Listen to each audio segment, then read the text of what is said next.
Los ingresos de la compañía obtenidos por la venta de artículos X están dados por la función R de X es igual a 36X. Y su costo viene dado por la función C de X es igual a 3X al cuadrado. Queremos escribir la función P de X que representa la ganancia de la compañía de vender X artículos. La función de ganancia P de X es igual a la función de ingresos R de X menos la función de costos C de X. Entonces, en este caso tendríamos nuestra función de ganancia P de X, es igual a R de X es igual a 36X. Y luego menos C de X que equivale a 3X al cuadrado.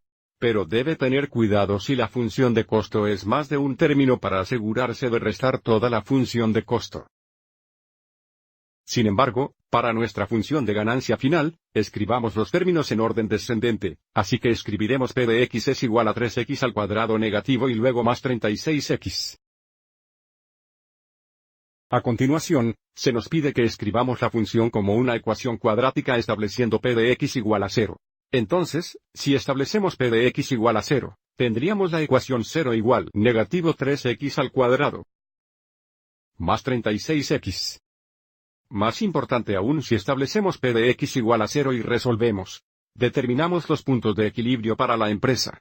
Es decir, la cantidad de artículos que venderían para obtener 0 ganancias. Ahora, por supuesto, la compañía quiere obtener ganancias. Pero también es útil saber cuántos artículos se deben vender para alcanzar el punto de equilibrio. Entonces, para la última parte de esta pregunta, queremos resolver esta ecuación cuadrática para encontrar la cantidad mínima y máxima de artículos que se pueden vender que resultarán en un punto de equilibrio para la compañía. Así que sigamos adelante y resuelva esta ecuación en la siguiente diapositiva. Queremos resolver 0 igual a negativo 3X al cuadrado más 36X. Recuerde que el primer paso en la factorización es factorizar el máximo factor común. Y observe que mirando estos dos términos comparten un factor común de 3, así como un factor común de X. Entonces el mayor factor común es 3X. Pero porque este primer término es negativo, podemos factorizar 3X o podemos factorizar 3X negativos. A menudo, cuando el coeficiente principal es negativo, decidiríamos factorizar un negativo, en lugar de un positivo.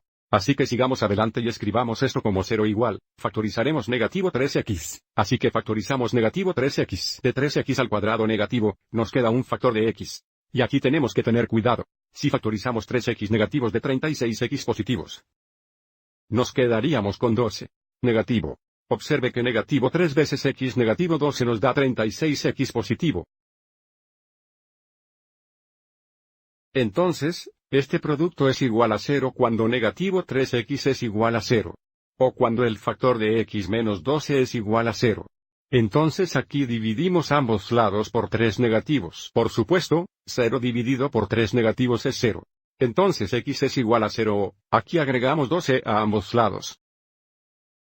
Entonces tenemos X igual a 12. Entonces hay dos puntos de equilibrio.